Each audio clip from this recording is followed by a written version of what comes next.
3 peamist ohtu, mida katuse vahetuse juures peaks jälgima. Esmane on ohutus sellele hoonele, inimestele, varale. Seda tuleb kindlasti kohe jälgida. Teine selline probleemne koht võib olla konstruktsiooni tugevuses. Ehk siis tuleks kindlasti jälgida, et vastav konstruktsioon sobiks sellele katuse materjalile.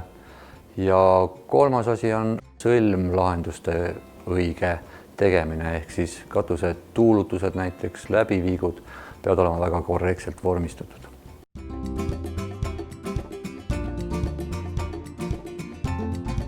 Vana maja katuse renoveerimisel oleks mõistlik kutsuda kohale kõigepealt spetsialist, kes vaataks üle maja konstruktsioonid, annaks head nõu, näeks võimalikke tekkivaid probleeme juba ette. Spetsialisti poolt üle vaadatud katuse puhul on kindlasti oht väiksem, et esialgne hinnapakkumine muutub hilisemalt väga kalliks hinnapakkumiseks.